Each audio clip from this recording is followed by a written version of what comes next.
Sir first of all income certificate apply ಮಾಡ್ಬೇಕಂದ್ರೆ ration card ಕೇಳ್ತಾರೆ sir. Ration card ಇಲ್ದಿರೋ ಅವ್ರಿಗೆ ಇನ್ಕಮ್ ಸರ್ಟಿಫಿಕೇಟ್ ಕೊಡಲ್ವಾ? ರೇಷನ್ ಕಾರ್ಡ್ ಇಲ್ದವ್ರಿಗೆ ಇನ್ಕಮ್ ಸರ್ಟಿಫಿಕೇಟ್ ಕೊಡೋದು ಅದೇ ಸರ್, ನೀವು ಅವ್ರ ಮೇಲೆ ನಿಮ್ಮ ಮೇಲೆ ಕ್ಲಾರಿಟಿನೇ ಆಗ್ತಿಲ್ಲ. ಏನು ಅಂತ ಹೇಳಿದ್ರೆ, ನಮಗೆ ಕೇಂದ್ರ ಸರ್ಕಾರದಿಂದ ಶಂಕಾಸ್ಪದ ಫಲಾನುಭವಿಗಳ ಪಟ್ಟಿಯನ್ನ ನೀಡಿದ್ದಾರೆ. 7,76,000 ರಾಜ್ಯಾದ್ಯಂತ ಕೊಟ್ಟಿದ್ದಾರೆ. ಅದನ್ನು ನಾವು ಜಿಲ್ಲೆಗಳಿಗೆ ಕೊಟ್ಟಿದ್ದೀವಿ. ಸೊ ಆ 7,76,000 ಏನು ಫಲಾನುಭವಿಗಳಿದ್ದಾರೆ, ಅದು ಬೇರೆ ಬೇರೆ ಪ್ಯಾರಾಮೀಟರ್ಸ್ ಇದೆ. ಈ ಕಳೆದ 6 ತಿಂಗಳಲ್ಲಿ ರೇಷನ್ ತಗೊಳ್ದಿರೋಂಥವ್ರು, 1 ವರ್ಷ ರೇಷನ್ ತಗೊಳ್ದಿರೋಂಥವ್ರು, 1 ಲಕ್ಷ ಮೇಲ್ಪಟ್ಟು ಇನ್ಕಮ್ ಕ್ರೈಟೀರಿಯಾ ಇರುವಂಥವ್ರು, GST ಕಟ್ತಿರೋಂಥವ್ರು, ಅವ್ರ ಸ್ವಂತ ವಾಹನಗಳಂತೆ ವೈಟ್ ಬೋರ್ಡ್ ವಾಹನಗಳಿರುವಂಥವ್ರು, ಈ ಥರ 3 ಹೆಕ್ಟೇರ್ಗಿಂತ ಜಾಸ್ತಿ ಜಮೀನು ಹೊಂದಿರೋರು. ಸೊ ಈ ಥರ ಫಲಾನುಭವಿಗಳ ಲಿಸ್ಟ್ ನಾವು ಜಿಲ್ಲೆಗಳಿಗೆ ಹಂಚಿದ್ದೀವಿ. ಬಟ್ ಒಂದು ಸೂಚನೆ ಏನು ಕೊಟ್ಟಿದ್ದೀವಿ ಅಂತ ಹೇಳಿದ್ರೆ, ಜಿಲ್ಲೆಗಳಿಗೆ ಯಾವುದೇ ಒಂದು ಫಲಾನುಭವಿಗಳದ್ದು ಈ ಥರ ಲಿಸ್ಟಲ್ಲಿ ಹೆಸರಿದ್ದರೆ ಅವರು ಸ್ಥಳ ಪರಿಶೀಲನೆ ಮಾಡಿ ಅಲ್ಲಿ ಇವರು ಈ ಒಂದು BPL ಕಾರ್ಡ್ ತೊಗೊಳೋದಕ್ಕೆ ಅನರ್ಹರು ಅಂತ ಕಂಡು ಬಂದರೆ ಮಾತ್ರ ಅವರನ್ನು APL ಕನ್ವರ್ಟ್ ಮಾಡಬೇಕು ಅಂತ ಹೇಳ್ತೀವಿ. ಬಟ್ ಮಾಡಿದ್ವಲ್ಲ ಮಿತಿನ 32,000 ಮಾಡಿ ಅಲ್ವೇ ಸಚಿವರೇ ಬಂದು ಮತ್ತೆ ನೀವು ಬೇರೆ ಪ್ರಶ್ನೆ ಕೇಳ್ತಾ ಇದ್ದೀರಾ. ನೀವು ಡೈವರ್ಟ್ ಆಗಿ ಒಂದ್ ನಿಮಿಷ, ನೀವು ಡೈವರ್ಟೇ ಆಗೋದ್ರಿ. ಪ್ರಶ್ನೆ ಕೇಳಿ ತುಂಬಾ ಕರೆಕ್ಟ್ ಇತ್ತು. 3 ವರ್ಷದಿಂದ ರೇಷನ್ ಕಾರ್ಡ್ಗೆ ಏನೂ ಪ್ರಾಬ್ಲಮ್ ಆಗಿರ್ಲಿಲ್ಲ. ಸಡನ್ ಆಗಿ ಯಾವ ಮಾನದಂಡದ ಮೇಲೆ ಪ್ರಶ್ನೆ ತುಂಬಾ ಚೆನ್ನಾಗಿ ಕೇಳಿದ್ರಿ, ಮತ್ತೆ ಡೈವರ್ಟ್ ಆದ್ರಿ. ನೀವು ಪ್ರಶ್ನೆ ಬಂದು ಅಲ್ಲಿ ಕುತ್ಕೋತು. ಆಮೇಲೆ ಅವ್ರನ್ನ ಸರಿಯಾಗಿ ಕೇಳಿ. ಕೇಂದ್ರ ಸರ್ಕಾರದ ಆದೇಶ ಬಂದಾದ್ಮೇಲೆ ಕೇಂದ್ರ ಸರ್ಕಾರದಿಂದ ಸಸ್ಪೆಕ್ಟೆಡ್ ಬೆನಿಫಿಷಿಯರಿ ಲಿಸ್ಟ್ ಕೊಡ್ತಾರೆ. ಸಸ್ಪೆಕ್ಟೆಡ್ ಬೆನಿಫಿಷಿಯರಿ ಲಿಸ್ಟ್ ಅವ್ರು ಸಸ್ಪೆಕ್ಟ್ ಮಾಡ್ತಾರೆ 7 ಲಕ್ಷದ ಜನ. 7 ಲಕ್ಷದ ಜನನು ಯಾವ ಟೈಮ್ ಬೌಂಡಲ್ಲಿ ಪ್ರತಿ ಮನೆಗೂ ನೀವು ಅಟೆಂಡ್ ಮಾಡಿದ್ದೀರಾ, ಇನ್ಸ್ಪೆಕ್ಷನ್ ಮಾಡಿದ್ದೀರಾ. ಇನ್ಸ್ಪೆಕ್ಷನ್ ಮಾಡಿ ನೀವು ಕ್ಯಾನ್ಸಲ್ ಮಾಡಿದ್ದೀರಾ 7 ಲಕ್ಷನೂ ಕೂಡ. ಇನ್ಸ್ಪೆಕ್ಷನ್ ರಿಪೋರ್ಟ್ ಇದೆಯಾ? ನೀವು ಪ್ರತಿ ಇಂಡಿವಿಜುವಲಿ ಇನ್ಸ್ಪೆಕ್ಷನ್ ರಿಪೋರ್ಟ್ ಇದೆಯಾ? KGF ತಾಲೂಕಲ್ಲಿ 2,000 ಜನದ್ದು ನೀವು ರೂರಲಲ್ಲಿ ಇಷ್ಟು 900, ಅರ್ಬನಲ್ಲಿ 1,077 ಮಾಹಿತಿ ಕೊಟ್ಟಿದ್ದೀರಾ. ಅಷ್ಟು ಜನದ ಇನ್ಸ್ಪೆಕ್ಷನ್ ಆಗಿದೆಯಾ? ಇಂಡಿವಿಜುವಲ್ ಇನ್ಸ್ಪೆಕ್ಷನ್ ಆಗಿದೆಯಾ? ಸೊ 3 ಕ್ರೈಟೀರಿಯಾ ಹೇಳ್ತಾ ಇದ್ದೀರಾ. ಒಂದು ಇನ್ಕಮ್ ಟ್ಯಾಕ್ಸ್ ಪೇಯರ್ಸ್ ಅಂತ ಹೇಳ್ತಾ ಇದ್ದೀರಾ, ಇನ್ನೊಂದು ಕ್ರೈಟೀರಿಯಾ ಹೇಳ್ತಾ ಇದ್ದೀರಾ 4 ವೀಲರ್ ಇದೆ ಅಂತ ಹೇಳ್ತಾ ಇದ್ದೀರಾ, ವೈಟ್ ಬೋರ್ಡ್ 4 ವೀಲರ್ ಇದೆ ಅಂತ ಹೇಳ್ತಾ ಇದ್ದೀರಾ. ಆಮೇಲೆ ಇನ್ನೂ ಒಂದು ಹೇಳ್ತಾ ಇದ್ದೀರಾ ಸ್ವಂತ ಮನೆ ಜಮೀನಿದ್ರೆ ಅಂತ. ಅದನ್ನು ಮೀರಿ ಕಾರ್ಡ್ ಎಲ್ಲ ಕ್ಯಾನ್ಸಲ್ ಆಗಿರೋದು ಲೋನ್ಗೆ ತಗೊಳ್ಳೋವಾಗ ಪೇ ಮಾಡಿದ್ದಾರೆ. ನಮ್ಗೆ ಲೋನ್ ತಗೋಬೇಕು ಅನ್ನೋವಂಥ ಇಂಡಿವಿಜುವಲ್ ಬೆನಿಫಿಟ್ಗೋಸ್ಕರ ತುಂಬ ಜನ ಸ್ವಂತ ಮನೆ ಕಟ್ಟಬೇಕಾದಾಗ ಲೋನ್ ತಗೊಳ್ಳೋವಾಗ, ಇಂಡಿವಿಜುವಲ್ ಬೆನಿಫಿಟ್ ತಗೊಳ್ಳೋವಾಗ ಲೋನ್ ತಗೊಳ್ಳೋವಾಗ ಭಾಳ ಜನ ಲೋನ್ ಮಾಡೋವಾಗ ಅದನ್ನ ನಾರ್ಮಲ್ ಇನ್ಕಮ್ ಟ್ಯಾಕ್ಸು ಏನೋ ಪೇ ಮಾಡಿದಾಗ ಅದು ಆ ಲಿಸ್ಟಿಗೆ ಬಂದಿದೆ. ರೆಗ್ಯುಲರ್ ಇನ್ಕಮ್ ಟ್ಯಾಕ್ಸ್ ಪೇಯರ್ಸ್ ಅಲ್ಲ ಇವರು. ಭಾಳ ಜನ ಇವಾಗ ನಮ್ಮಲ್ಲಿ 70-80% ಕೂಡ ಏನಂದರೆ ಇಂಡಿವಿಜುವಲಿ ಏನಾದರೂ ಇವತ್ತು ಕಾರ್ಡು BPL ಇಂದ APLಗೆ ಕನ್ವರ್ಟ್ ಆಗಿದೆ ಅಂತಂದರೆ ಬೇರೆ ರೀಸನ್ಸ್ ಇದೆ. ಇದು ಬಿಟ್ಟು ಬಿಹೈಂಡ್ ರೀಸನ್ಸ್ ಕೂಡ ಇದೆ. ಅದನ್ನು ಇವ್ರು ರೆಕ್ಟಿಫೈ ಮಾಡಿದ್ರೆ ಭಾಳ ಜನದ್ದು ಮತ್ತೆ ಕರೆಕ್ಷನ್ಸ್ ಆಗುತ್ತೆ, ಮತ್ತೆ ಅವರಿಗೆ ಮಾಮೂಲಿ BPL ಕಾರ್ಡೇ ಸಿಗುತ್ತೆ. ಆಮೇಲೆ ಭಾಳ ಜನ ನಮ್ಮಲ್ಲಿ ಏನಾಗಿದ್ದಾರೆ, BPL ಕಾರ್ಡ್ ಇದ್ದವರು ಒಂದು ಫ್ಯಾಮಿಲಿಯಲ್ಲಿ 5 ವರ್ಷ 3 ವರ್ಷ 2 ವರ್ಷದಿಂದ ಒಬ್ಬರು ಸ್ಯಾಲ್ರೀಸ್ ತಗೋತಾ ಇರ್ತಾರೆ. ಬೇರೆ ಕಂಪ್ನೀಸಲ್ಲಿ, IT ಕಂಪ್ನಿಯಲ್ಲಿ, ಪ್ರೈವೇಟ್ ಕಂಪ್ನೀಸಲ್ಲಿ ಸ್ಯಾಲ್ರೀಸ್ ತಗೋತಾ ಇರ್ತಾರೆ. ಆ ಸ್ಯಾಲ್ರೀಸ್ ತಗೊಂಡಾಗ ಅವನ್ನ ಡಿಲೀಟ್ ಮಾಡಿರಲ್ಲ. ಆ ಸ್ಯಾಲ್ರೀಸ್ ಅವ್ರು ಬೇರೆ ಕಡೆ ಇದ್ದು ವರ್ಕ್ ಮಾಡಿ ಸ್ಯಾಲ್ರೀಸ್ ತಗೋತಾ ಇರ್ತಾರೆ. ಅವ್ರ ಮಕ್ಕಳಾಗಿರೋದ್ರಿಂದ ಇವರು ಆ ಸೆಂಟಿಮೆಂಟಿಂದ ಡಿಲೀಟ್ ಮಾಡಿಲ್ಲ. ಅವ್ರೊಬ್ಬರದ್ದು ಡಿಲೀಟ್ ಮಾಡಿದರೆ ಅಥವಾ ಹೊರಗಡೆ ಇಟ್ಟಿದ್ರೆ ಕಾರ್ಡಿಂದ ಮಿಕ್ಕಿದ ಎಲ್ಲರಿಗೂ ಬೆನಿಫಿಟ್ ಸಿಗ್ತಾ ಇತ್ತು. ಇದನ್ನ ಫಸ್ಟ್ ಕ್ಲಾರಿಫಿಕೇಶನ್ಸ್ ತಗೊಳ್ಳಿ, ಆಮೇಲೆ ಬೇರೆ ಪ್ರಶ್ನೆ ಕೇಳಿ. It is ongoing process. ನಾವು ಎಲ್ಲಿನೂ ಸಹ ಫೀಲ್ಡ್ ವೆರಿಫಿಕೇಷನ್ ಮಾಡಬೇಡಿ ಅಂತ ಹೇಳಿಲ್ಲ. ಫೀಲ್ಡ್ ವೆರಿಫಿಕೇಷನ್ ಮಾಡಿಬಿಟ್ಟೆ ಕ್ರಮ ವಹಿಸಬೇಕು ಅಂತ ಹೇಳಿದ್ದೀವಿ. ಸೊ ಈ ಜಿಲ್ಲೆಯಲ್ಲಿ, ಈ ತಾಲೂಕಲ್ಲಿ ಏನಾದರೂ ಅವ್ರು ಫೀಲ್ಡ್ ವೆರಿಫಿಕೇಷನ್ ಮಾಡಿದರೆ ಅವ್ರು ಮಾಡಿರೋ ತಪ್ಪು. ಸೊ ಆ ಥರ ತಪ್ಪುಗಳಾದಾಗೆ 45 ಡೇಸ್ ಅವ್ರಿಗೆ ಅವಕಾಶ ಕೊಟ್ಟಿದ್ದೀವಿ ಬೆನಿಫಿಷರೀಸಿಗೆ. ಅವರು ಬಂದು ಅರ್ಜಿ ಸಲ್ಲಿಸಬೇಕು ತಾಲೂಕು ತಹಸೀಲ್ದಾರ್ಗೆ. ನಂತರ ವೆರಿಫಿಕೇಷನ್ ಆಗುತ್ತೆ. ಅವರು ಅರ್ಹ ಫಲಾನುಭವಿಗಳು ಅಂತ ಕಂಡ್ರೆ ಮತ್ತೆ ಅವರು APL ಕನ್ವರ್ಟ್ ಆಗಿದೆ, ಆ ಕಾರ್ಡನ್ನು ಮತ್ತೆ ರೀಸ್ಟೋರ್ ಮಾಡೋದಕ್ಕೂ ಸಹ ನಾವು ಜಿಲ್ಲೆಗಳಲ್ಲಿರುವಂಥ ಜಂಟಿ ನಿರ್ದೇಶಕರು ಮತ್ತು ಉಪನಿರ್ದೇಶಕರಿಗೆ ಅಧಿಕಾರ ಕೊಟ್ಬಿಟ್ಟಿದ್ದೀವಿ. ಸರ್, 2 ಪ್ರಶ್ನೆ. ಈಗ ಕೇಂದ್ರ ಸರ್ಕಾರ ಏನು ಸ್ಲಾಟು ಇನ್ಕಮ್ ಎಷ್ಟು ಇರಬೇಕಂತ ತಮಗೆ ಗೈಡ್ಲೈನ್ಸ್ ಕೊಟ್ಟಿದ್ದಾರೆ, ಅದೇ ಒಂದು. ಆಮೇಲೆ ಮತ್ತೆ ಈಗ ಇನ್ಕಮ್ ಟ್ಯಾಕ್ಸ್ ಅಂದರೆ, ಈಗ ನಾನು ಇನ್ಕಮ್ ಟ್ಯಾಕ್ಸ್ ರಿಟರ್ನ್ಸ್ ಫೈಲ್ ಮಾಡಿರ್ತೀನಿ, ಬಟ್ ನನ್ನ ಇನ್ಕಮ್ ತೋರಿಸಿರಲ್ಲ, ಬರೀ 2,000 3,000 ರಿಟರ್ನ್ ತೋರಿಸಿರ್ತೀನಿ. ಸೊ ನಾನು ಅದಕ್ಕೆ ಎಲಿಜಿಬಲ್ ಆಗ್ತೀನ? ಸೊ ನಮಗೆ ಕೊಟ್ಟಿರೋದು 1,20,000 ಮೇಲ್ಪಟ್ಟು ಆನ್ಯುವಲ್ ಇನ್ಕಮ್ ಏನಿದೆ. ಈಗ ನೀವು 4,000 ಏನೋ ಕ್ಯಾನ್ಸಲ್ ಮಾಡಿದ್ದೀರಲ್ಲ ಸರ್, ಅದರಲ್ಲಿ ಇಷ್ಟು ರಿಟರ್ನ್ಸು 1 ಲಕ್ಷ ತೋರಿಸಿದ್ದೀರಾ ಸರ್? ಅಲ್ಲ ಇಲ್ಲಿ ಮೇಯ್ನು ಎಷ್ಟು ಕಾರ್ಡ್ ಕ್ಯಾನ್ಸಲ್ ಆಗಿದೆ KGF ಅಲ್ಲಿ, ಅದು ಮೇಯ್ನ್. ಒಂದು ಎರಡನೇದು 1.5 ಲಕ್ಷ ತೋರಿಸಿದಾರ ಮೇಡಮ್. ಕ್ಯಾನ್ಸಲ್ ಸರ್ ಇಲ್ಲಿ 4,000 ಕ್ಯಾನ್ಸಲ್ ಆಗಿದೆ ಅಂತ ಹೇಳ್ತಾ ಇದ್ದಾರೆ, ಅದನ್ನ ಕ್ಲಾರಿಫೈ ಮಾಡಿ ಫಸ್ಟ್ ಎಷ್ಟು ಆಗಿದೆ ಅಂತ ಕರೆಕ್ಟ್ ಆಗಿ. KGF ನಗರ 1077, KGF ಗ್ರಾಮಾಂತರ 802, ಒಟ್ಟು 1879 ಕಾರ್ಡು. ಸರ್ ಈಗ ಲಾಸ್ಟ್ ಇಯರ್ ಅಕ್ಟೋಬರಲ್ಲಿ ನಿಮಗೆ ಗೈಡೆನ್ಸ್ ಬಂದಿದ್ದು ಅಂತ ಹೇಳಿದ್ರು, ಸೆಂಟ್ರಲ್ ಗೌರ್ಮೆಂಟಿಂದ ಅಕ್ಟೋಬರಲ್ಲಿ ಗೈಡ್ಲೈನ್ಸ್ ಬಂತು ಅಂತ ಹೇಳಿದ್ರು. ನಿಮಗೆ ಗೈಡ್ಲೈನ್ಸ್ ಬಂದಾದಮೇಲೆ ನೀವು ಡಿಪೋಗಳು ಈಗ ತಾಲೂಕುಗಳು ಅಥವಾ ಜಿಲ್ಲಾ ಮಟ್ಟದಲ್ಲಿ ಅದು ಇಂಟಿಮೇಷನ್ ಕೊಟ್ರ ಅವ್ರಿಗೆ ಈ ಥರ ಗೈಡ್ಲೈನ್ಸ್ ಬಂದಿದೆ, ನೀವು ಈಗ ಇದಕ್ಕೆ ಸಂಬಂಧಪಟ್ಟಂಗೆ ಈ ರೀತಿ ಆ್ಯಕ್ಷನ್ ತಗೋಬೇಕು ಅಂತ ಇಂಟಿಮೇಷನ್ ಕೊಟ್ಟಿದ್ದೀರಾ? ಇವರು ನೀವು ಆ ಥರ ಇಂಟಿಮೇಷನ್ ಕೊಟ್ಟಿದ್ರೆ ಇವರು ಫಲಾನುಭವಿಗಳಿಗೆ ಆ ಇಂಟಿಮೇಷನ್ ತಲುಪಿಸ್ಬೇಕಾಗಿತ್ತು, ಅವ್ರಿಗೆ ಗೈಡೆನ್ಸ್ ಕೊಡಬೇಕಾಗಿತ್ತು. ಈ ಥರ ಆಗ್ತಾ ಇದೆ, ನೀವು ಕೊಟ್ಟಿದ್ದು ಸೆಂಟ್ರಲ್ ಗೌರ್ಮೆಂಟಿಂದ ಹಿಂಗೆ ಬಂದಿದೆ. ನೀವು ಇನ್ ಕೇಸು ನೀವು ಅವ್ರಿಗೆ ಗೈಡೆನ್ಸ್ ಕೊಡದೇ ಇದ್ದರೆ ನಾಳೆ ಬೆಳಗ್ಗೆ ನಿಮ್ಮ ರೇಷನ್ ಕಾರ್ಡ್ ರದ್ದಾಗತ್ತೆ ಅಂತ ಅವ್ರಿಗೆ ವೆರಿಫಿಕೇಷನ್ ಮಾಡೋದಕ್ಕಾಗಲಿ ಮತ್ತು ಈ ರೀತಿ ಕ್ರಮ ಕೈಗೊಳ್ಬೋದು ಅಂತ ಹೇಳ್ಬಿಟ್ಟು ಅವ್ರೇನಾದರೂ ಜನಗಳಿಗೆ ಅವೇರ್ನೆಸ್ ಮೂಡಿಸಿದಾರಾ? ನೋಟಿಸ್ ಪೀರಿಯಡ್ ಏನಿಲ್ಲ, ಏನೂ ಮಾಡದೆ ಏನು ಮಾಡಿಲ್ಲ KGF ಅಲ್ಲಿ. ಅದನ್ನ ರದ್ದುಗೊಳಿಸ್ಬಿಟ್ರೆ ಮಾಡಿದ್ರೆ ತಾನೇ ಮೇಡಮ್, ಮಾಡೇ ಇಲ್ಲ. ಇನ್ಫಾರ್ಮೇಶನ್ ಈಗ 45 ದಿನ ನೋಟಿಸ್ ಪೀರಿಯಡ್ ಅಂತ ಹೇಳ್ತಾ ಇದ್ದೀರಾ ನೀವು. ಕ್ಯಾನ್ಸಲ್ ಆಗಿದೆಯಲ್ಲ, ಏನು ನೆಕ್ಸ್ಟ್ ಏನು ಮಾಡಬೇಕು ಮಾಡ್ಕೊಂಡು ಅವ್ರು ಪಡ್ಕೊಂಡಿರೋ ಆ ಇನ್ಫಾರ್ಮೇಶನ್ ಇಂದ ಕಳೆದಿದ್ದೆ ಇಷ್ಟೊಂದು ಗೊಂದಲ. ಈಗ 45 ದಿನ ನೋಟಿಸ್ ಪೀರಿಯಡ್ ಅಂತ ಹೇಳ್ತಾ ಇದ್ದೀರಾ ಸರ್ ನೀವು. ಆ 45 ದಿನ ನೋಟಿಸ್ ಪೀರಿಯಡ್ ಇನ್ನೂ ಇದೆಯಾ, ಮುಗಿದೋಗಿದೆಯಾ? ನ್ಯಾಯಬೆಲೆ ಅಂಗಡಿವಾರು ಯಾರು BPL ಇಂದ APL ಕನ್ವರ್ಟ್ ಆಗ್ತದೆ, ಎಷ್ಟು ಕಾರ್ಡ್ ಹೋಗ್ತದೆ ಅನ್ನೋದನ್ನ ನ್ಯಾಯಬೆಲೆ ಅಂಗಡಿವಾರು ಪಟ್ಟಿ ಕೊಟ್ಟು ನ್ಯಾಯಬೆಲೆ ಅಂಗಡಿ ಮುಂದೆ ಪ್ರದರ್ಶನ ಮಾಡಿದ್ವಿ. ಆ ಸಮಯದಲ್ಲಿ ಯಾರು ಸುದ ನಮಗೆ ನಮ್ದು ಎಲಿಜಿಬಲ್ ಇದೀವಿ ಅಂತ ಅರ್ಜಿ ಸರ್ ಪ್ರದರ್ಶನ ಮಾಡಿದ ಮಾತ್ರಕ್ಕೆ ಅವ್ರಿಗೆ ಅವೇರ್ನೆಸ್ ಇರಲ್ಲ ಸರ್. ಅಲ್ಲ ಒಂದು ನಿಮಿಷ, ಅವ್ರಿಗೆ ಪ್ರದರ್ಶನ ನೋಟಿಸ್ ಕೊಡಿ, ಏನೋ ಒಂದು ಆಗ್ತಿದೆ ಏನಂತ ಅವ್ರು ನೋಡ್ಕೊಂಡಿರಲ್ಲ. ನೀವು ಅಕ್ಕಿ ಕೊಡೋದೇ ದೊಡ್ಡ ವಿಷಯ ಅಂತ ತಗೊಂಡು ಹೋಗ್ತಾರೆ. ಎಷ್ಟು ಜನ ಮೈನ್ ಸೀರಿಯಲ್ ಎಲ್ಲ ಅವ್ರಿಗೆ ಏನ್ ಗೊತ್ತಾಗುತ್ತೆ? ಓಪನ್ ಮಾಡಿ ನೋಡ್ರಿ, ನಿಮ್ಮ ಮಗ ಈ ತರ ಇದ್ದಾನೆ, ಇವನು ಟ್ಯಾಕ್ಸ್ ಕಟ್ತಾನೆ. ಹೌದು ಸರ್, ಡಿಸ್ಕಸ್ ಮಾಡಿರಲ್ಲ, ಅದು ಸತ್ಯ. ನೀವು ಪ್ರಶ್ನೆ ಎಜುಕೇಟ್ ಮಾಡಿಲ್ಲ ಮೇಡಮ್ ಎಲ್ಲೂ. ಹೇಳಿದ್ದಾರೆ ಮೇಡಮ್, ಒಂದು ಅಂಗಣ ಒಂದು ಇದು ಡಿಬ್ಬ ಕೂಡ ವೆರಿಫೈ ಮಾಡಿಲ್ಲ ಮೇಡಮ್. ಈಗ ಸರ್ ನೀವು ನೋಟಿಸ್ ಪೀರಿಯಡ್ 45 ಡೇಸ್ ಅಂತ ಹೇಳಿದ್ರೆ ಎಷ್ಟು ಪೀರಿಯಡ್ ಒಳಗೆ ಇದು ನೀವು ಸರಿ ಮಾಡ್ತೀವಿ? ಸರ್ ಶಾಸಕರು ಹೇಳಿದ್ದಾರೆ, ತುರ್ತಾಗಿ ಒಂದು ಸ್ಪೆಷಲ್ ಡ್ರೈವನ್ನ ನಾವು ಮಾಡ್ತೀವಿ ಅಂತ ಹೇಳ್ಬಿಟ್ಟು, ಆ ಡ್ರೈವಲ್ಲಿ ಎಲ್ಲ ಏನು ಸಮಸ್ಯೆಗಳಿದೆ ಮತ್ತೊಮ್ಮೆ ಅದ್ರ ಬಗ್ಗೆ ಪರಿಶೀಲಿಸ್ಬಿಟ್ಟು ಒಂದು ಯೋಚನೆ ನಾವು ಮಾಡಿದ್ದೀವಿ. ಯಾವ್ಯಾವುದು ನ್ಯಾಯಬೆಲೆ ಅಂಗಡಿ ವ್ಯಾಪ್ತಿಗೆ ಬರ್ತಾರೆ, ನಾವು ಇದ್ರದ್ದು ಸ್ಪೆಷಲ್ ಡ್ರೈವ್ ಮಾಡಿದಾಗ ಮಾಹಿತಿ ತಗೋತೀವಿ.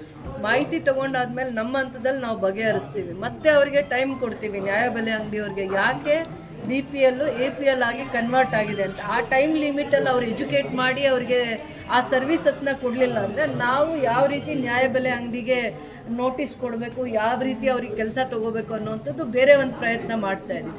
3 ಹಂತದಲ್ಲಿ. ಒಂದು ನಮ್ಮ ತಾಲೂಕು ಹಂತದಲ್ಲಿ AD ಮತ್ತು ಫುಡ್ ಇನ್ಸ್ಪೆಕ್ಟರ್ಸು ಇವ್ರ ಮುಖಾಂತರ ಒಂದು ನಾವು ಫುಡ್ ಕಮಿಷನರ್ ಆಫೀಸಿಂದಾನೇ ಕರೆದು ಒಂದು ಸ್ಪೆಷಲ್ ಡ್ರೈವ್ ಮಾಡ್ತೀವಿ.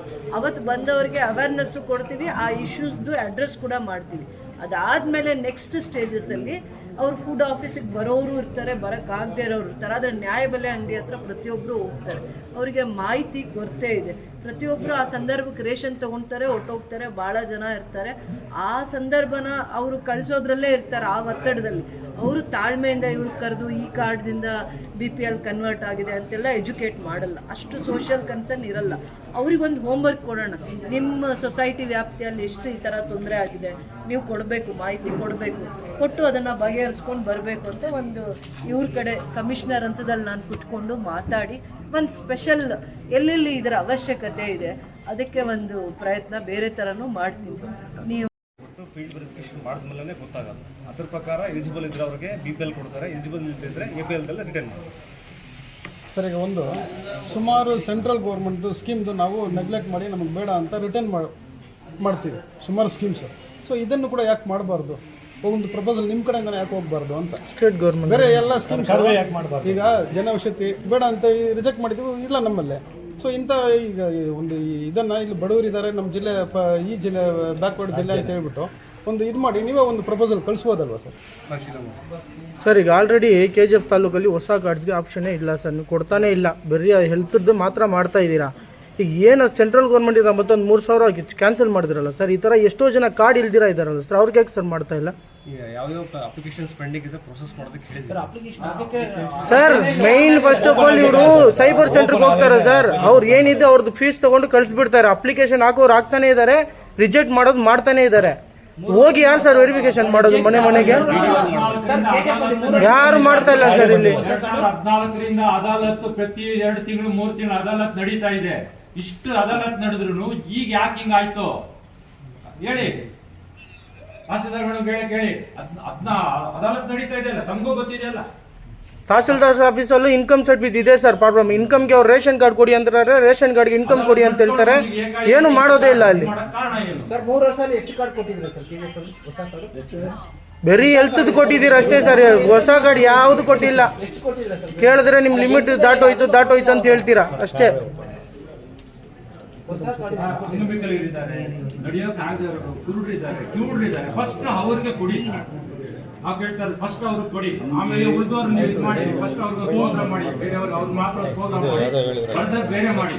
ಅವರು ಟ್ಯಾಬ್ಲೆಟ್ಸ್ ತಗೊಳ್ಳೋದು ತಹಸೀಲ್ದವ್ರು ಇದ್ದಾರೆ.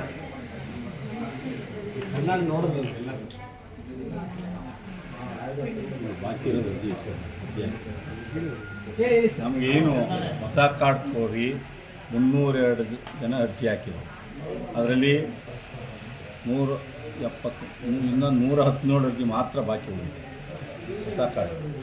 ಹೊಸ ಕಾರ್ಡ್ ಆಪ್ಷನ್ ಬಿಟ್ಟ ತಕ್ಷಣ 117 ಕ್ಲಿಯರ್ ಮಾಡಿ. ಎಷ್ಟು ದಿನದಲ್ಲಿ ಸರ್ ಬಂದಿರೋದು ಅಪ್ಲಿಕೇಶನ್ಸ್? ಅದು ಹಳೇದ ಹೊಸದ ಯಾವಾಗ ಬಂದಿದ್ದು ಅದನ್ನ ಹೇಳಿ ಸರ್. ಡೇಟ್ ಯಾವ ಪೀರಿಯಡ್ ಅಲ್ಲಿ ಬಂದಿರೋದು? ಲಾಸ್ಟ್ ಇಯರಿಂದ ಹಾಕಿರೋದು ಅರ್ಜಿ ಹಾಕಿದ್ದಾರೆ. ಹೊಸ ಕಾರ್ಡ್ ಅರ್ಜಿ ಹಾಕಕ್ಕೆ ಕೊಡ್ತಿತ್ತಲ್ಲ, ಇನ್ನು ಉಳಿದಿರೋ ಒಂದು ರೆಡಿ ಹಾಕಿರೋದು. ಸರ್ ಅರ್ಜಿ ಆಗೋದಿಲ್ಲ ಅಂತ ಹೇಳಿ ಎಷ್ಟೋ ಜನ ಮನೆಯಲ್ಲಿ ಇದ್ದಾರೆ ಸರ್, ಹಾಕೋದೇ ಬೇಡ ಅಂತ.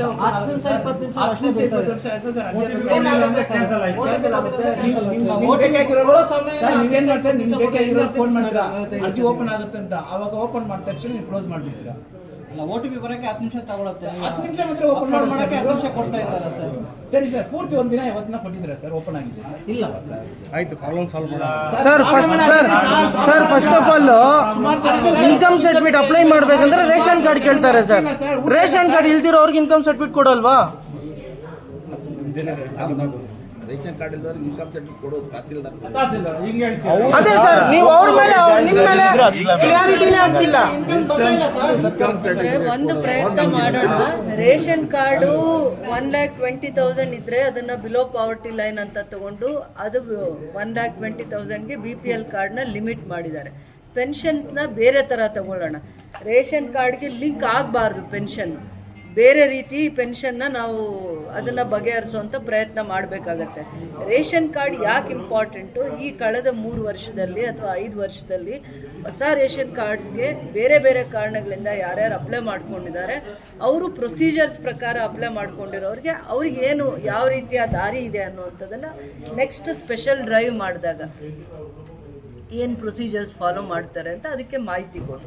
ಏನು ಮಾನದಂಡಗಳಿದ್ದಾವೆ, ಹೊಸ ರೇಷನ್ ಕಾರ್ಡ್ಗೆ ಏನು ಪ್ರೊಸೀಜರ್ಸ್ ಇದೆ, ಯಾವ ಟೈಮ್ ಲಿಮಿಟಲ್ಲಿ ಅವ್ರಿಗೆ ಅವಕಾಶ ಕೊಡ್ತೀರಂತೆ ಹೆಲ್ತ್ ಗ್ರೌಂಡ್ಸ್ದು ಕ್ಲಾರಿಫಿಕೇಷನ್ ಮಾಡಿದ್ದಾರೆ. ಅದ್ರದ್ದು ಉಪಯೋಗ ಮಾಡ್ಕೊಳ್ಳೋದು ಹೇಗೆ ಅಂತ ಅರ್ಥ ಆಗಿದೆ. ಹೆಲ್ತ್ ಗ್ರೌಂಡ್ ಅದೊಂದು ಸ್ಪೆಷಲ್ ಇದೆ. ಅದಾದಮೇಲೆ ಅವರು ಹೇಳ್ತಾ ಇದ್ರು, ಯಾರು ಒಂದು ಸೀನಿಯರ್ ಸಿಟಿಸನ್ 65 ಇಯರ್ಸ್ ಎಬೋವ್ ಇರ್ತಾರೆ, ಮತ್ತು ಸ್ಪೆಷಲಿ ಏಬಲ್ಡ್ ಇರ್ತಾರೆ, ಕಣ್ಣು ಇನ್ನೊಂದು ಏನೋ ಒಂದು ಅವರಿಗೆ ಆರೋಗ್ಯದಲ್ಲಿ ತೊಂದರೆ ಆಗಿರುವಂಥವ್ರು ತುಂಬ ಪರದಾಡ್ತಾ ಇದ್ದಾರೆ ಅಂತ ಹೇಳ್ತಾ ಇದ್ದಾರೆ. ಅವರಿಗೆ ಅಂತ ವಿಶೇಷವಾಗಿರೋ ಆದ್ಯತೆ ಕೊಡಿ. ಅದನ್ನು ಸರ್ಕಾರ ಹಂತದಲ್ಲಿ, ಅಧಿಕಾರಿಗಳ ಹಂತದಲ್ಲಿ ಅವರಿಗೆ ವಿಶೇಷವಾಗಿರುವಂಥ ಒಂದು ದಿನ ಅಂತ ಹೇಳಿಬಿಟ್ಟು ಆ ಸರ್ಕಾರ ಕೊಡಲಿ. ಅವರು ಅದು ತಪ್ಪಲ್ಲ.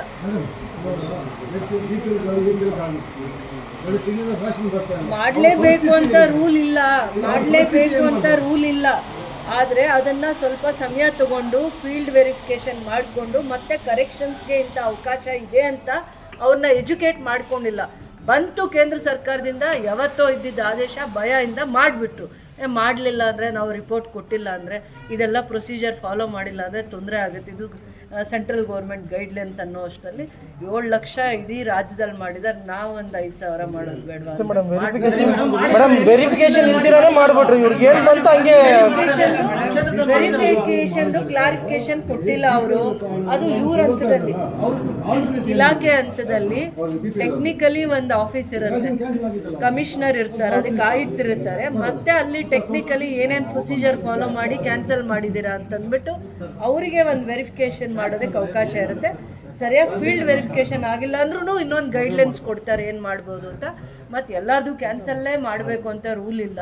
ಇಲ್ಲೆಲ್ಲ IT ಪೇಯರ್ಸ್ ಇಲ್ಲ. ಅಲ್ಲಿ ಲೋನ್ ತಗೊಳ್ಳೋದಕ್ಕೋಸ್ಕರ ಏನೋ ಒಂದು ಇಂಡಿವಿಜುವಲ್ ಲೋನ್, ಮನೆ ಕಟ್ಟೋದ್ರಿಂದ, ರೈತರು ಕಾರ್ ಲೋನ್ ತಗೊಳ್ಳೋದು, ಏನೇನೋ ಸೆಲ್ಫ್ ಸರ್ವೈವ್ ಆಗಲಿಕ್ಕೋಸ್ಕರ ಏನೋ ಒಂದು ಲೋನ್ ತಗೊಳ್ಳೋದಕ್ಕೋಸ್ಕರ ಆವಾಗ ಒಂದು IT ಪೇ ಮಾಡಿರ್ತಾರಲ್ಲ, ಅದು ರಿಟರ್ನ್ಸ್ ಏನೋ ಪೇ ಮಾಡಿರ್ತಾರಲ್ಲ, ಆ ಒಂದು ಕಾರಣದಿಂದನೂ ಭಾಳ ಜನ ಬೆನಿಫಿಟ್ಸಿಂದ ವಂಚಿತರಾಗಿದ್ದಾರೆ. ಅದನ್ನು ಎಜುಕೇಟ್ ಮಾಡಿದಾಗ ಅದಕ್ಕೊಂದು ದಾರಿ ಹುಡುಕ್ತಾರೆ. ಒಂದು ಹೋಮ್ವರ್ಕ್ ಮಾಡಬೇಕು. ಗೊಂದಲ ಇದೆ, ಖಂಡಿತ ರೇಷನ್ ಕಾರ್ಡ್ದು ಗೊಂದಲ ಇದೆ, ಅದನ್ನು ಬಗೆಹರಿಸುವಂಥದ್ದಕ್ಕೆ ಇವತ್ತು ಕರೆದಿದ್ದೀವಿ. ಸ್ವಲ್ಪ ಮಟ್ಟಿಗೆ ಅವರಿಗೆಲ್ಲ ಮಾಹಿತಿ ಸಿಕ್ಕಿದೆ. ಇದನ್ನೊಂದು ಸ್ಪೆಷಲ್ ಡ್ರೈವ್ ಮಾಡಲಿ. ಒಂದು ಅರ್ಧ ದಿನ ತೊಂದರೆ ಇಲ್ಲ, ಒಂದು ಇಡೀ ದಿನ ಆದರೂ ಕೂಡ ಇಡೀ KGF ಜನಕ್ಕೆ ಅನುಕೂಲ ಆಗುವಂಗೆ 2 ದಿನ ಮಾಡಿ, ಒಂದಿನ ಅದಾಲತ್ ಥರ ಮಾಡಬೇಕು. ಒಂದಿನ ಹಾಕ್ಬೇಕು. ಪ್ರತಿ ಅಂಗಡಿ ವೈಸು ಒಂದು ಅಂಗಡಿಗೆ 20-15 ಕಾರ್ಡ್ ಆಗಿದೆ. ಅವೆಲ್ಲ ನೀವೀಗ ಹೋಮ್ವರ್ಕ್ ಮಾಡ್ಬೇಕು. ಇವ್ರನ್ನ ನಾನು ಬಿಡಲ್ಲ, ಮತ್ತೆ ಕರೆಸ್ತೀನಿ ಅಲ್ಲ, 10 ದಿನದಲ್ಲಿ ಮತ್ತೆ ಕರೆಸ್ತೀನಿ. ನೀವು ಅಷ್ಟರಲ್ಲಿ ನೀವು ಏನೇನು ಸೈಲೆಂಟ್ ಆಗಿ ಹೋಮ್ವರ್ಕ್ ಮಾಡ್ತೀರಾ ಮಾಡಿ, ರಿಪೋರ್ಟ್ ಕೊಟ್ಬಿಡ್ತೀನಿ. ಮಾಡಿ ಇವಾಗ ಮಾಡಿ ಸರ್. ಇವ್ರು ಇನ್ನೊಂದ್ಸತಿ ಕರೆಸ್ತೀನಿ. ಮೇಡಮ್ ಅದಾಲತ್ ಮಾಡ್ತೀರಾ ಮೇಡಮ್? ವಾರ್ಡ್ ವೈಸ್ ಮೇಡಮ್ ಅದಾಲತ್ ಮಾಡ್ತೀರಾ ಮೇಡಮ್? ವಾರ್ಡ್ ಪೆನ್ಷನ್ ಮಾಡೋಣ, ಸೊಸೈಟೀಸ್ ಅವ್ರು ಮಾಡಿ, ಈಗ ಅವ್ರಿಗೆ ಕೆಲಸ ಕೊಡ್ತಾರೆ. ಬಂದ್ರೆ ರೇಷನ್ ತಗೊಂಡು ಹೊಟ್ಟೋಗ್ತಾರೆ. ನಮ್ಮನ್ನ ಎಷ್ಟು ಪ್ರಶ್ನೆ ಕೇಳಿದ್ರು, ಪ್ರೆಸ್ ಅವ್ರು ಎಷ್ಟು ಕೇಳಿದ್ರು, ಇಂಡಿವಿಜುವಲಿ ನಿಮ್ಗೆ ಏನೋ ಗೊತ್ತಾಗುತ್ತಾ? ಒಂದಿನ ಬಂದು ನಮ್ಮ ಜೊತೆ ಕುತ್ಕೋಬೇಕು. ನಾವು ಸ್ಪೆಷಲ್ ಡ್ರೈವ್ ಮಾಡೋದಿನ ಎಲ್ಲ ಅವತ್ತು ಕೆಲಸ ಎಲ್ಲ ಮುಗಿಸಿ ನಿಮ್ಗೆ ಏನೇನು ಕೆಲಸ ಇದೆ ಅವತ್ತು ನಮ್ಮ ಜೊತೆ ಇರಬೇಕು. ಅವಾಗ ನಿಮ್ಗೆ ಅರ್ಥ ಆಗುತ್ತೆ. ಈ ಕಡೆ ಬನ್ನಿ. ಎಲ್ಲ ನಿಮ್ಗೆ ಹೇಳೋದಂದ್ರೆ ಅನ್ನ ಸುವಿಧಾ ಬಗ್ಗೆ ಹೇಳಿದ್ದೀವಿ ನಿಮಗೆ. ಹೋಗಿ ಅನ್ನ ಸುವಿಧಾ ಎಂಟ್ರಿ ಮಾಡ್ಕೊಂಡು ಬನ್ನಿ ಅಂತ. ಎಷ್ಟು ಜನ ಇದ್ರೆ 75 ವರ್ಷದ ಮೇಲ್ಪಟ್ಟು ಸಿಂಗಲ್ ವ್ಯಕ್ತಿ ಇದ್ದರೆ ಅವ್ರ ಮನೆ ಹತ್ರ ಹೋಗಿ ಇಲ್ಲಿವರೆಗೂ 250 ಜನ ಮಾಡಿದಿರಿ. ಇನ್ನೂ ಏನಾರು ಇತ್ತು ಅಂದರೆ ಅನ್ನ ಸುವಿಧಾದ ನಿಮ್ಮ ಪೋರ್ಟೇಬಲ್ನಲ್ಲಿ ಎಂಟ್ರಿ ಮಾಡಿಕೊಂಡು ಅವರು ತೊಗೊಂಡು ಮನೆ ಬಾಗಿಲಿಗೆ ರೇಷನ್ ತಲುಪಿಸೋ ಸಂದರ್ಭದಲ್ಲಿ ಒಂದು ಫೋಟೋ ಹೊಡೆದು ಆ ಫೋಟೋನ ಪ್ರೂಫ್ ಹಾಕಿ. ಇದು ಕಟ್ಟುನಿಟ್ಟಿದ್ದು, ಯಾಕೆಂದರೆ ಸಾಕು. ಆಮೇಲೆ ಈ ವರ್ಕೌಟದ ನಾನು ಪ್ಲಾನ್ ಮಾಡಿ ಹೇಳ್ತೀನಿ, ನನ್ನ ಹತ್ರ ಅದು ಮಾಡ್ತೀನಿ. ನ್ಯಾಷನಲ್ ಫುಡ್ ಸೆಕ್ಯೂರಿಟಿ ಆ್ಯಕ್ಟಲ್ಲಿ ಇಡೀ ರಾಜ್ಯಕ್ಕೆ ಅರ್ಬನ್ದಲ್ಲಿ ಅದೇ ಅವರು ನ್ಯಾಷನಲ್ ವೈಸ್ ಸೀಲಿಂಗ್ ಲಿಮಿಟ್ನ ಫಿಕ್ಸ್ ಮಾಡೋದು. ಅರ್ಬನ್ದಲ್ಲಿ ಎಷ್ಟು ಪಾಪ್ಯುಲೇಷನ್ BPL ಎಲಿಜಿಬಲ್ ಇದೆ, ರೂರಲ್ದಲ್ಲಿ ಎಷ್ಟು ಪಾಪ್ಯುಲೇಷನ್ BPL ಎಲಿಜಿಬಲ್ ಇದೆ, ಇದು ಸ್ಟೇಟ್ ವೈಸ್ ಮಾಡಿ. ಸೊ ಅರ್ಬನ್ನಲ್ಲಿ 50%, ರೂರಲ್ದಲ್ಲಿ 70% ಅಂತ ರೇಷನ್ ಫಿಕ್ಸ್ ಮಾಡಿಬಿಟ್ಟು ನಮ್ಮ ರಾಜ್ಯಕ್ಕೆ ಒಟ್ಟು 4,01,93,000 ಸೀಲಿಂಗ್ ಇದೆ. ಅಷ್ಟು ಜನ ಎಲಿಜಿಬಲ್ BPL ಕಾರ್ಡ್ಸ್ ಎಲಿಜಿಬಲ್ 4,01,93,000 ಜನ BPL ಕಾರ್ಡ್ಸ್ ಹೋಗೋದಕ್ಕೆ ಎಲಿಜಿಬಲ್ ಅಂತ ಇದ್ದಾರೆ. ಸೊ ಇಷ್ಟು ಜನರಿಗೆ ನಾವು ಸೆಂಟ್ರಲ್ ಅಲ್ಲಿ ಕವರ್ ಮಾಡ್ತಾ ಇದ್ದೀವಿ. ಅದನ್ನು ಹೊರತುಪಡಿಸಿ ಮೇಡಮ್, ನಮ್ಮ ರಾಜ್ಯದಲ್ಲಿ ಜೂನ್ ತಿಂಗಳಲ್ಲಿ ನಾವು ಡೇಟಾಬೇಸ್ ತಗೊಂಡ್ರೆ ಅರೌಂಡ್ 16 ಲಕ್ಷ ಕಾರ್ಡ್ಸ್ ನಮ್ಮ ರಾಜ್ಯದ BPL ಕಾರ್ಡ್ಸ್ ಇದ್ದಾರೆ. ಅದಕ್ಕೆ 43 ಲಕ್ಷ ಜನ ಬೆನಿಫಿಷರೀಸ್ ಇದ್ದಾರೆ. ಸೊ KPA ಪ್ಯಾರಾಮೀಟರ್ಸ್ ಈಗ ಅವ್ರು ಏನು ಹೇಳ್ತಾ ಇದ್ದಾರೆ, ನಾವು ಹೆಚ್ಚುವರಿ ಕೊಟ್ಟಿದ್ದೀವಿ ಪರಿಶೀಲನೆ ಮಾಡಿ ಅಂತ ಹೇಳ್ತಿದಾರಲ್ಲ, ಹೆಚ್ಚುವರಿ ಕೊಟ್ಟಿದ್ದು ಪರಿಶೀಲನೆ ಮಾಡಿ ಅಂತಲ್ಲ. ಕೇಂದ್ರ ಸರ್ಕಾರದವರು 14 ಮಾನದಂಡಗಳನ್ನು ಗುರುತಿಸಿಬಿಟ್ಟು, ಫಾರ್ ಎಕ್ಸಾಂಪಲ್ 1 ಲಕ್ಷಕ್ಕಿಂತ 20,000 ಇನ್ಕಮ್ ಲಿಮಿಟ್ಸ್ ಇರೋರು, GST ಪೇಮೆಂಟ್ ಮಾಡ್ತಿರೋರು, 3 ಹೆಕ್ಟೇರ್ಗಿಂತ ಜಾಸ್ತಿ ಜಮೀನು ಹೊಂದಿರೋರು, ವೈಟ್ ಬೋರ್ಡ್ಸ್ ಇರೋರು. ಸೊ ಈ ಥರ ಒಂದು 14 ಪ್ಯಾರಾಮೀಟರ್ಸ್ ಇದೆ ಮೇಡಮ್. ನಮಗೆ ನಾನು ಕೊಟ್ಟಿದ್ದೀನಿ ಮೇಡಮ್ ನನ್ನ ರಿಪೋರ್ಟಲ್ಲಿ. ಈ 14 ಪ್ಯಾರಾಮೀಟರ್ಸಲ್ಲಿ 7,76,000 ಫಲಾನುಭವಿಗಳಿಂದ ಗುರುತಿಸಿದ್ದಾರೆ. ಗುರುತಿಸ್ಬಿಟ್ಟು ಇದು ಶಂಕಾಸ್ಪದ ಫಲಾನುಭವಿಗಳು ಅಂತ ಹೇಳಿದ್ದಾರೆ. ಡಿಲೀಟ್ ಮಾಡಿ ಅಂತ ನಮಗೆ ಎಲ್ಲಿ ನೇರವಾಗಿ ಹೇಳಿಲ್ಲ. These are the suspected beneficiaries which need to be verified at the field level and appropriate action should be taken ಅಂತ ಇದೆ ಮೇಡಮ್ ಡೈರೆಕ್ಷನ್ಸ್. ಆ ಪ್ರಕಾರ ಆ ಇನ್ಫಾರ್ಮೇಶನ್ಸ್ ನಾವು ಪ್ರತಿಯೊಂದು ಜಿಲ್ಲೆಗೆ ಶೇರ್ ಮಾಡಿದ್ದೀವಿ. ಅದ್ರ ಪ್ರಕಾರ ಅವರು ಹೋಗಿ ಡೋರ್ ಟು ಡೋರ್ ವೆರಿಫಿಕೇಶನ್ ಇದ್ರು ಅದನ್ನ ಸಸ್ಪೆಕ್ಟ್ ಮಾಡಿದ್ದೀರಾ? ಸಸ್ಪೆಕ್ಟ್ ಮಾಡೋ ಲಿಸ್ಟ್ ಅಲ್ಲಿ ಬಂದಿದ್ದಾರೆ. 4 ವೀಲರ್ ವೆಹಿಕಲ್ ಇದ್ರು ಅಂದ್ರೆ ವೈಟ್ ಬೋರ್ಡ್ ಹೇಳ್ತಾ ಇದ್ರಲ್ಲ, 4 ವೀಲರ್ ವೆಹಿಕಲ್ ಇದ್ರೆ ವೈಟ್ ಬೋರ್ಡ್ ಇರುವಂತವ್ರು, ಅದು ಸಸ್ಪೆಕ್ಟೆಡ್ ಲಿಸ್ಟ್ ಅಲ್ಲಿ ಇದೆ. ಆಮೇಲೆ ಸ್ಯಾಲರೀಸ್ ತಗೋತಾ ಇರ್ತಾರೆ. ಹೌದು ಮೇಡಮ್. ಸೊ ಅವ್ರದ್ದು ಆಧಾರ್ ಲಿಂಕ್ ಆಗಿ ಅವರು ಸೊ ಯಾವುದೇ ಒಂದು ಪ್ರೈವೇಟ್ ಕಂಪನಿ ಅಥವಾ IT ಕಂಪನಿಯಲ್ಲಿ ಸ್ಯಾಲರೀಸ್ ತಗೋತಾ ಇರೋರು ಸೊ ನಿಮ್ಗೆ ಆಧಾರ್ ಇಂದಾನೇ ಫೈಂಡ್ ಔಟ್ ಆಗಿರುತ್ತೆ ಅಥವಾ ಅವ್ರದ್ದು income tax pay tax department ಇಂದ ತಗೊಂಡಿದ್ದು more than 1.2 lakhs income tax ಯಾರು ಪೇಮೆಂಟ್ ಮಾಡ್ತಿದ್ದಾರೆ. GST annual turn over more than 25 lakhs. ಆಮೇಲೆ ಇಂಡಿವಿಜುವಲ್ ಡೈರೆಕ್ಟರ್ಸ್ ಇದ್ದಾರೆ ಕೆಲವೊಂದು ಸಂಸ್ಥೆಗಳಲ್ಲಿ. ಆಮೇಲೆ ಡೂಪ್ಲಿಕೇಟ್ ರೇಷನ್ ಕಾರ್ಡ್ಸ್ ಇದೆ, ಇಂಟರ್ ಸ್ಟೇಟ್ ಇದೆ, inter state duplicate ration cards ಇದೆ. ಆಮೇಲೆ RC ಅಂದ್ರೆ ಬೆನಿಫಿಷರೀಸ್ ಮೋರ್ ದನ್ 100 years ಆ ತರ ಜನರು ಇದ್ದಾರೆ. ಆಮೇಲೆ 6 ತಿಂಗಳಿಂದ 12 ತಿಂಗಳಿಂದ ರೇಷನ್ನೇ ತಗೊಂಡಿಲ್ಲ. ಆಮೇಲೆ 18 ವರ್ಷ ಒಳಗಡೆ ಇರುವಂತ ಸದಸ್ಯರುಗಳು ಅವ್ರಿಗೆ ಇಂಡಿಪೆಂಡೆಂಟ್ ರೇಷನ್ ಕಾರ್ಡ್ ತಗೊಳ್ಳೋ ಅವಶ್ಯಕತೆ ಅಂದ್ರೆ ಅವಕಾಶ ಇಲ್ಲ. ಬಟ್ ಆದ್ರೂ ಸಹ ಕೆಲವೊಂದು ಸದಸ್ಯರು 18 ವರ್ಷ ಒಳಗಡೆ ಇದ್ದಾರೆ ಮತ್ತು ಇಂಡಿಪೆಂಡೆಂಟ್ ರೇಷನ್ ಕಾರ್ಡ್ಸ್ ಇದೆ. ಈ ತರ 14 ಪ್ಯಾರಾಮೀಟರ್ಸ್ ಅನ್ನ ಐಡೆಂಟಿಫೈ ಮಾಡಿ ನಮಗೆ ರಾಜ್ಯಾದ್ಯಂತ 7,70,000 ಜನ ಬೆನಿಫಿಷರೀಸ್ ಒಂದು ಸಸ್ಪೆಕ್ಟೆಡ್ ಲಿಸ್ಟ್ ಕೊಟ್ಟಿತ್ತು. ಅದು ಸೆಂಟ್ರಲ್ ಗೌರ್ಮೆಂಟ್ ಕೊಟ್ಟಿರೋದು, ಸೆಂಟ್ರಲ್ ಗೌರ್ಮೆಂಟ್ ಕೊಟ್ಟಿರೋದು. ಹಾಗಾದ್ರೆ ಇವ್ರು ಅದನ್ನೆಲ್ಲ ಸೆಂಟ್ರಲ್ ಗೌರ್ಮೆಂಟ್ ಕೊಟ್ಟಿರೋ ಎಲ್ಲ ಪ್ರೊಸೀಜರ್ ಫಾಲೋ ಮಾಡಿ ನಮಗೆ BPL ಕಾರ್ಡ್ಸ್ ನ ಎಷ್ಟು 7 ಲಕ್ಷದಲ್ಲಿ KGFಗೆ ಎಷ್ಟು ಸಸ್ಪೆಕ್ಟೆಡ್ ಲಿಸ್ಟ್ ಅಲ್ಲಿ ಬರ್ತಾ ಇದಾರೆ ಅಷ್ಟು ಜನನು ಇವರು ಹೋಲ್ಡ್ ಮಾಡಿದ್ದಾರೆ. ಮೇಡಮ್ ವೆರಿಫೈ ಮಾಡಬೇಕು. ವೆರಿಫೈ ಮಾಡಿ ಅವರು ಇಂಡೆಲಿಜಿಬಲ್ ಇದ್ದಾರೆ BPL ಕಾರ್ಡ್ ತಗೊಳ್ಳೋದಕ್ಕೆ ಅಂತಿದ್ರೆ ಅವ್ರನ್ನ APL ಕನ್ವರ್ಟ್ ಮಾಡೋದಕ್ಕೆ ನಾವು ಹೇಳಿದ್ದೀವಿ. ಹೇಳಿ ಇವರು ಕೋಲಾರ ಜಿಲ್ಲೆಯಲ್ಲಿ ಆ ತರ ಸಸ್ಪೆಕ್ಟೆಡ್ ಲಿಸ್ಟ್ ಅಲ್ಲಿ ಇರುವಂತವ್ರು ಎಷ್ಟು ಬೆನಿಫಿಷಿಯರಿ ಇದ್ದಾರೆ, ಇವರು ವೆರಿಫೈ ಮಾಡಿ BPL ಅವ್ರನ್ನ APL ಗೆ ಕನ್ವರ್ಟ್ ಮಾಡಿರೋರು ಎಷ್ಟು ಜನ ಅಂತ ಹೇಳಿ ಇವರು. ಇದು ಸೆಂಟ್ರಲ್ ಗೌರ್ಮೆಂಟ್ ಪ್ಯಾರಾಮೀಟರ್ಸ್ ಕೊಟ್ಟಿದ್ದಾರೆ. ಆ ಗೈಡ್ಲೈನ್ಸ್ ಮೇಲೆ ಫುಡ್ ಡಿಪಾರ್ಟ್ಮೆಂಟ್ ಅವರು ಎಷ್ಟು ನಂಬರ್ BPL ಕಾರ್ಡ್ ನ APL ಆಗಿ ಕನ್ವರ್ಟ್ ಮಾಡಿದ್ದೀರಾ? ಮೇಡಮ್ ನಮಗೆ KPA ರಿಪೋರ್ಟ್ ಪ್ರಕಾರ 20,020 ಸಸ್ಪೆಕ್ಟೆಡ್ ಲಿಸ್ಟ್ ಕೊಟ್ಟಿದ್ದಾರೆ ಮೇಡಮ್ ಇಡೀ ಜಿಲ್ಲೆಯಲ್ಲಿ. KGFಗೆ ಬಂದ್ಬಿಡಿ ಹಾಗೆ ಇದು ಟೋಟಲ್ ಇದೆ ಮೇಡಮ್. ಅದರಲ್ಲಿ 15,327 ಕಾರ್ಡ್ನ BPL ಇಂದ APL ಕನ್ವರ್ಟ್ ಮಾಡಿದ್ವಿ ಮೇಡಮ್. ಎಷ್ಟು? 15,327. ಮತ್ತೆ ಕೋಲಾರಲ್ಲೇ ಇದ್ದೀರಾ KGF? ಮೇಡಮ್ KGF ಅಲ್ಲಿ ಪಟ್ಟಣ ಪ್ರದೇಶದಲ್ಲಿ 1,553 ಸಸ್ಪೆಕ್ಟ್ ಕೊಟ್ಟಿದ್ದಾರೆ. ಅದರೊಳಗೆ ನಾವು 1,077 ಕಾರ್ಡ್ನ BPL ಇಂದ APL ಕನ್ವರ್ಟ್ ಮಾಡಿದ್ದೀವಿ ನಾವು. KGF ಟೌನ್ ಗ್ರಾಮೀಣ ಭಾಗದ್ದು ಗ್ರಾಮೀಣ ಭಾಗದಲ್ಲಿ 1,434 ಸಸ್ಪೆಕ್ಟ್ ಕೊಟ್ಟಿದ್ದಾರೆ ಮೇಡಮ್. ಅದರಲ್ಲಿ 802 ಕಾರ್ಡ್ನ BPL ಇಂದ APL ಕನ್ವರ್ಟ್ ಮಾಡಿದ್ದೀವಿ. ಆಲ್ಮೋಸ್ಟ್ 1,100 ಇವರು ಸಸ್ಪೆಕ್ಟ್ ಮಾಡ್ತಾ ಇದ್ದಾರೆ. ಅರೌಂಡ್ 2,000 ಅಂತ ಅನ್ಸುತ್ತೆ. 2,000 BPL ಅಂತ ಹೌದಲ್ವಾ? ಓಕೆ. ಒಂದು ಆಡ್ ಮಾಡ್ತೀವಿ ಈ ತರ ಏನಾದ್ರು ಕನ್ವರ್ಷನ್ಸ್ ಆದ ನಂತರ ಆ ಫಲಾನುಭವಿಗಳು, ಯಾಕಂದ್ರೆ ಮೇಡಮ್ ಕೆಲವೊಂದು ಸಲ ಏನಾಗುತ್ತೆ ಎಲ್ಲಾನು ಫೀಲ್ಡ್ ವೆರಿಫಿಕೇಶನ್ ಆಗಿರಲ್ಲ, ಇವರು ಟೇಬಲ್ ಟಾಪ್ ಎಕ್ಸರ್ಸೈಸ್ ಮಾಡಿರುವಂತ ಚಾನ್ಸಸ್ ಬಹಳ ಇದೆ. ಸೊ ಆ ತರ ಏನಾದ್ರು ಆದಾಗೆ ಆ ಫಲಾನುಭವಿಗಳು ಇಲ್ಲ ನಾವು BPL ಕಾರ್ಡ್ಗೆ ಎಲಿಜಿಬಲ್ ಇದ್ದೀವಿ, ನಮ್ಮನ್ನ ನೀವು ತಪ್ಪಿನಿಂದ APL ಆಗಿ ಮಾಡಿದ್ದೀರ ಅಂತ ಹೇಳಿದ್ರೆ ವಿದಿನ್ 45 days ಕನ್ವರ್ಷನ್ಸ್ ಆದ ನಂತರ ವಿದಿನ್ 45 days ಅವರು ಆ ತಾಲೂಕಿನ ತಹಸೀಲ್ದಾರ್ಗೆ ಅರ್ಜಿ ಸಲ್ಲಿಸಬೇಕು ಅಂತಿದೆ. ಸಲ್ಲಿಸಿ ಆದ ನಂತರ ಅದನ್ನ ಫೀಲ್ಡ್ ವೆರಿಫಿಕೇಶನ್ ಮಾಡಿ ವಿದಿನ್ 15 days ಅವ್ರದ್ದು ರಿಸ್ಟೋರ್ ಮಾಡೋದಕ್ಕೆ ಕ್ರಮವಹಿಸಬೇಕು ಅಂತ ಮಾನ್ಯ ಆಹಾರ ಸಚಿವರಿಂದ ಕಟ್ಟುನಿಟ್ಟಾದ ನಿರ್ದೇಶನಗಳು ಇದೆ. ಕರೆಕ್ಷನ್ಸ್ ಅವಕಾಶ ಇದೆ ಈಗ. ಫೀಲ್ಡ್ ವೆರಿಫಿಕೇಶನ್ ಮಾಡಿ ಸಸ್ಪೆಕ್ಟ್ ಲಿಸ್ಟ್ ಅಲ್ಲಿ ಇರುವಂತವ್ರನ್ನ ಮತ್ತೆ ರಿವೆರಿಫಿಕೇಶನ್ ಮಾಡಿಕೊಂಡು ಕರೆಕ್ಷನ್ಸ್ ಅವಕಾಶ ಇದೆ. ಒಂದು ಪ್ರಾಬ್ಲಮ್ ಏನಾಗಿದೆ ಮೇಡಮ್, ಕೆಲವರು ಬ್ಯಾಂಕಲ್ಲಿ ಲೋನ್ ತೊಗೊಳ್ಲಿಕ್ಕೂ ಏನಕ್ಕೋ ಹೋಗ್ಬಿಟ್ಟು ಟ್ಯಾಕ್ಸ್ ಪೇ ಮಾಡ್ಬಿಟ್ಟಿರ್ತಾರೆ. ಅವ್ರು ಇನ್ಕಮ್ ಟ್ಯಾಕ್ಸ್ ಕಟ್ಟಾಗ ಆಗ್ತದೆ. ಅವ್ರು ಲೋನ್ ತೊಗೊಳಕ್ಕೋಸ್ಕರ ಲೋನ್ ತೊಗೊಳಕಾದ್ರೂ ಟ್ಯಾಕ್ಸ್ ಬೇಕೇ ಬೇಕು. ಆಮೇಲೆ ಒಂದು ಕಾರ್ ಲೋನ್ ತೊಗೋಬೇಕಾದ್ರೂ ಸುಧಾ ಹೋಗಿ ಎಲ್ಲೋ ಓಡು ಕಾರ್ ಓಡಿಸ್ತಾನೆ ಮಗ ಅಂದ್ಬಿಟ್ಟು ಅವ್ನಿಗೆ ಏನಾದ್ರು ಸಾಲ ತೊಗೊಳ್ಬೇಕಾದ್ರೂ ಇನ್ಕಮ್ ಟ್ಯಾಕ್ಸ್ ಪೇ ಮಾಡ್ಬಿಟ್ಟಿರ್ತಾರೆ. ಆ ಥರದ್ದೆಲ್ಲ ಬಂದಿದೆ ಮೇಡಮ್. ಅದನ್ನೆಲ್ಲ ನಾವು ಫುಡ್ ಇನ್ಸ್ಪೆಕ್ಟರ್ಗಳಿಗೆ ಹೇಳಿದ್ರೆ ಅರ್ಜಿ ಕೊಟ್ಟರೆ ಅದನ್ನ ಪರಿಶೀಲನೆ ಮಾಡಿ ಅವ್ರು ಎಲಿಜಿಬಲ್ ಇತ್ತು ಅಂದ್ರೆ ಮಾಹಿತಿ ಕೊಟ್ಟರಪ್ಪ ರಿವೋಕ್ ಮಾಡ್ಕೊಡ್ತೀವಿ. ಕೆಲವೊಂದು ಏನು ವಿಶೇಷ ಪ್ರಕರಣ ಅಂತ ತಗೊಂಡು ಕಾರ್ ಲೋನು ಬೇರೆ ಏನು ಇಂಡಿವಿಜುವಲ್ ಆಮೇಲೆ ಅವ್ರು ಇದರಲ್ಲಿದೆ ಮೇಡಮ್, ಟ್ಯಾಕ್ಸ್ ಪೇ ಮಾಡಿರೋದು ಓಪನ್ ಮಾಡಿದ್ರೆ ಅವ್ನು 0 ಪೇಮೆಂಟ್ ಅಂತ ಹಾಕಿರ್ತದೆ. ಟ್ಯಾಕ್ಸ್ ಕಟ್ಟಿರಲ್ಲ 0 ಅಂತ ಇರ್ತದೆ, ಬರೀ ಟ್ಯಾಕ್ಸ್ ಮಾತ್ರ ಪೇ ಮಾಡಿರ್ತಾನೆ ಅವನು. ಅಂಥವನು ಮಾಹಿತಿ ತೊಗೊಂಡು ರೆಡಿ ರಿವೋಕ್ ಮಾಡ್ತೀವಿ. ಸರ್ ಆ ಥರ ರಿವೋಕ್ ಆಗಿದೆ, ಅವರು ಅಬ್ಜೆಕ್ಷನ್ಸ್ ಕೊಟ್ಟು ನೀವು ಮತ್ತೆ ಪರಿಶೀಲನೆ ಮಾಡಿ ರಿಸ್ಟೋರ್ ಮಾಡಿರೋದು ಸರ್ 58 ಕಾರ್ಡ್. ನಾವಿನ್ನೂ ಕೂಡ ಪಬ್ಲಿಕ್ ಗ್ರೀವಿಯನ್ಸಸ್ ಮೀಟಿಂಗ್ ಹೋಗಿ ಅವೇರ್ನೆಸ್ ಕೊಟ್ಟಿಲ್ಲ. ಮೊದಲನೇದು ಸಸ್ಪೆಕ್ಟೆಡ್ ಲಿಸ್ಟ್ ಅಲ್ಲಿ ಇರುವಂಥದ್ದು ನಿಮ್ಮ ಅಧಿಕಾರಿಗಳ ಮಾಹಿತಿ ಇದೆ. ಬಟ್ ನಮ್ಮಲ್ಲಿ ಮುಗ್ಧರಿಗೆ BPL ಕಾರ್ಡ್ ಕ್ಯಾನ್ಸಲ್ ಆಗೋಯ್ತು ನಮ್ದು ಏನು ಅಂತ ಕಾರಣ ಗೊತ್ತಿಲ್ಲದೇನೆ ಇದ್ದಾರೆ ಮುಗ್ಧರು, ಅದೇ ರೀತಿನೇ ಇದ್ದಾರೆ. ಅದು APL ಆಗಿ ಕನ್ವರ್ಟ್ ಆಗಿದೆ, 15 ಡೇಸ್ ಇದೆ ಅಥವಾ 45 ಡೇಸ್ ಇದೆ.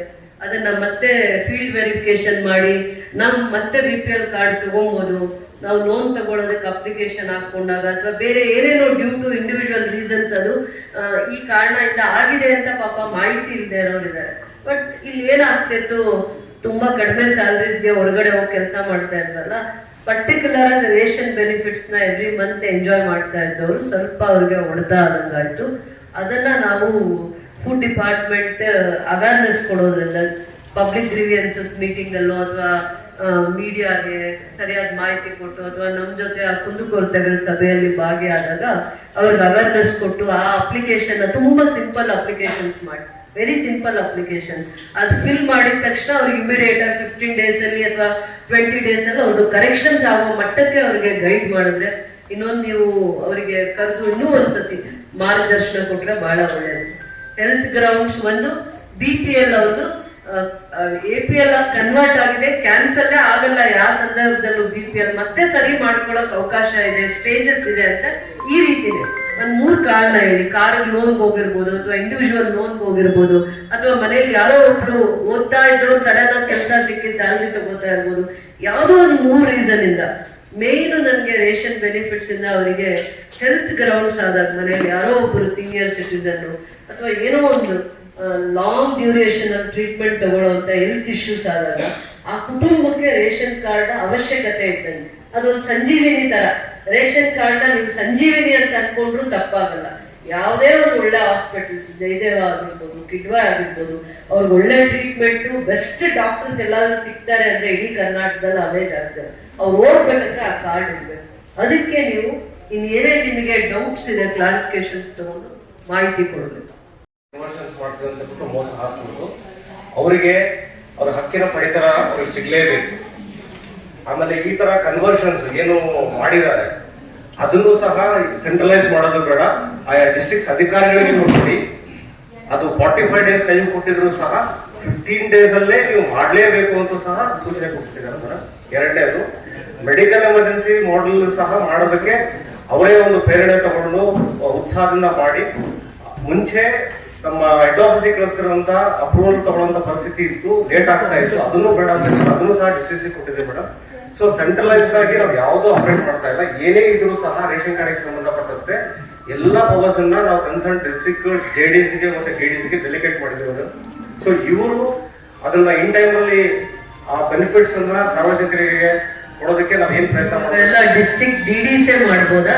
ಎಸ್ ಮೇಡಮ್, ಸೆಂಟ್ರಲ್ ಏನೂ ಇಲ್ಲ. ಇಲ್ಲ ಮೇಡಮ್, ಅಂದ್ರೆ ನಿಮ್ಗೆ ಸ್ಟೇಟ್ ಬಂದು ಫುಡ್ ಕಮಿಷನರ್ ಹತ್ರ ಪರ್ಮಿಷನ್ ತಗೊಂಡು ಮತ್ತೆ ಅಲ್ಲಿ ಇನ್ನೆಲ್ಲಾದ್ರೂ IT ಅಲ್ಲಿ ವೆರಿಫಿಕೇಶನ್ ಹೋಗಿ ಇಲ್ಲ. ಫುಡ್ DDO ಡೆಲಿಗೇಟ್ ಆಗಿದೆ, ಅಲ್ಲೇ ಅವ್ರಿಗೆ ರೆಸ್ಪಾನ್ಸಿಬಿಲಿಟೀಸ್ ಇದೆ. ಹೌದು ಮೇಡಮ್.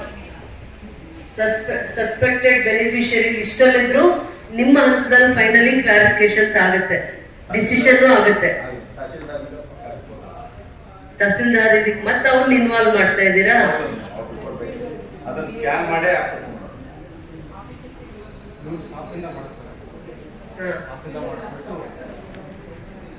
ಓಕೆ, ಅನ್ನ ಇನ್ನೇನಾದ್ರು ಕ್ಲಾರಿಫಿಕೇಶನ್ಸ್ ಕೇಳೋಣ. ಮೇಡಮ್, ನಾನು ಬೆಂಬಲಲ್ಲಿ ಕೆಲಸ ಮಾಡ್ತಾ ಇದ್ದೀನಿ.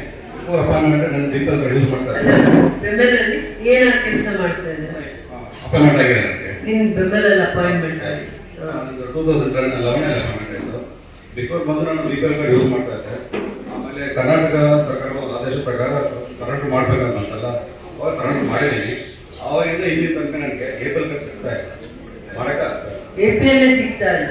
ಇಲ್ಲ ಇಲ್ಲ, ನೀವು BPL ಕಾರ್ಡ್ ಸರೆಂಡರ್ ಮಾಡಿದ್ರೆ ಅದು ರದ್ದು ಮಾಡಿರಲ್ಲ, ಸರೆಂಡರ್ ಮಾಡಿದ್ದೀನಿ, ನೋಟ್ ಮಾಡಿದ್ದಾರೆ. ಅದೇ ಕಾರ್ಡ್ APL ಕಾರ್ಡ್ ಪರಿವರ್ತನೆ ಇಲ್ಲ ಇಲ್ಲ, ಹಳೆ ಕಾರ್ಡ್ ತಗೊಂಡ್ಬಂದು ಚೆಕ್ ಮಾಡ್ಕೊಂಡು ತಗೊಂಡ್ಬಂದಿ, ಜೆರಾಕ್ಸ್ ತಗೊಂಡು ಬಂದೀನಿ. ಕೊಡಿ ಮೇಡಮ್, ಆಧಾರ್ ಎಲ್ಲಿರ್ತದೆ madam? Health card, ration card ಇಲ್ಲ ಮೇಡಮ್. ಹೊಸ ರೇಷನ್ ಕಾರ್டு இல்லையா? எப்போ எப்போ அப்ளை பண்ணிருக்கிறீங்க? அப்பதிலிருந்து உங்களுக்கு கார்டே இல்லையா? என்ன வேலை பண்றாங்க உங்க வீட்டுக்காரர்? என்ன வேலை பண்றாங்க? அப்போ பசங்க தனியா பண்ணாங்க, எந்த இல்லாத போயிடுச்சு மேடம். எந்த அவங்க ரேஷன் கார்டுல பேர் இல்லை. இப்போ ப்ரொசீஜர் அது அப்ளை பண்றதுக்கு, ஹெல்த் எமர்ஜென்சிக்கு ஒரு பிபிஎல்க்கு அப்ளை பண்றதுக்கு என்ன ப்ரொசீஜர் இருக்குதோ அவர் ஃபுட் இன்ஸ்பெக்டர் உங்களுக்கு அந்த சிம்பிள் ப்ரொசீஜர் சொல்லி கொடுக்குறாங்க. இப்போ நீங்க அப்ளை பண்ணிருந்தா உங்களுக்கு 15 days முன்னால நாங்க அந்த கார்டு பண்ணிக்கிறோம். நாங்கள் மைண்ட் சப்ளை எங்கள் வீட்டுக்காருக்கு மே மாதம் ஸ்ட்ரோக் ஆகிடுச்சு. அப்போ ஹாஸ்பிட்டல் போனோன்னா ரேஷன் கார்டு இல்லை, போராடல காசு கட்டி நாங்கள் 2 பிள்ளைங்க கூலி வேலை செய்கிறாங்கம்மா. பிபிஎல் வந்து ஏபிஎல் பண்ணிட்டாங்க. இது பண்ணி நாங்கள் அப்ளை பண்ணாங்க இதுக்கு புது ரேஷன் கார்டு வரதுக்கு. அது இல்லைம்மா, காசு கட்டி எங்கள் வீட்டுக்காரை ஆப்ரேஷன் பண்ணி கண்ணு திறந்து ஸ்ட்ரோக் ஆகிடுச்சு. அவர் வீட்டில் இருக்கிறாருமா, புள்ளிங்களும் கூலி வேலை செய்கிறாங்க. ரேஷன் கார்டு ரொம்ப கஷ்டப்படுறோம். ஹாஸ்பிட்டலுக்கு ஞாயிற்றுக்கிழமை கூட எனக்கு நெஞ்சு வலி வந்துடுச்சு. சரி சிவில் ஹாஸ்பிட்டலில் வந்து ஊசி போட்டுன்னு கொடுத்தோம். திரும்பி போனால் எங்கே பணம் கட்டணும் விட்டோம்மா. ஹெல்த் எமர்ஜென்சி பிபிஎல்லேருந்து ஏபிஎல் ஆகிடுதுமா. இன்கம் கேட்குறாங்க, அதனால வந்துட்டோம்மா. கேன்சல் ஆயிடுச்சு. எல்லாத்துக்கும் ரேஷன் கார்டு ಕೇಳ್ತಾರಮ್ಮ. ಅವ್ರ ಕಣ್ಣು ತರಲಮ್ಮ ಎಲ್ಲಿ வீட்டுக்காரருக்கு. ರಘು ಇದು ಡೀಟೇಲ್ಸ್ ಬರ್ಕೊ. ಅವ್ರು ಹೇಳ್ತಾ ಇದ್ದಾರೆ ಅವ್ರ ಫ್ಯಾಮಿಲಿಯಲ್ಲಿ ಅವರು ಅವ್ರ ಮನೆಯಲ್ಲಿ ಅವ್ರ ಮನೆಯವ್ರಿಗೆ ಇಬ್ಬರಿಗೂ ಹೆಲ್ತ್ ಇಶ್ಯೂಸ್ ಇದೆ. ಅವ್ರು ಹೇಳ್ತಾ ಇರೋದು, ಆ ತಾಯಿ ಹೇಳ್ತಾ ಇರೋ ಡೀಟೇಲ್ಸ್ ತಗೋ, ಅದು ವೆರಿಫಿಕೇಶನ್ ಮಾಡ್ಬೇಕದನ್ನ. ಅವರು ಫಸ್ಟ್ ಬೆಂಚ್ ಅಲ್ಲಿ ಇರೋರು ಯಾರ್ಯಾರು ಮಾತಾಡಿದ್ರೆ ಎಲ್ಲರದು ಡೀಟೇಲ್ಸ್ ತಗೊಳ್ಳಿ, ಅವ್ರ ನಂಬರ್ ಹೆಸರು ತಗೊಳ್ಳಿ. ಆಯ್ತು.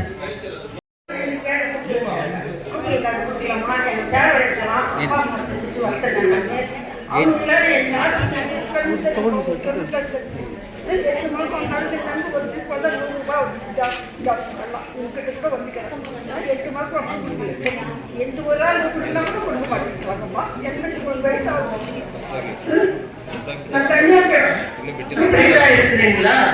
கார்டுல கூட எத்தனை பேர் இருக்கிறாங்க? சரிம்மா, கார்டு இருக்குது உங்ககிட்ட, ரேஷன் கார்டு இருக்குது. கூட ரேஷன் கார்டுல யார் இருக்கிறாங்க? உங்க பேரா, 2 பேட்டி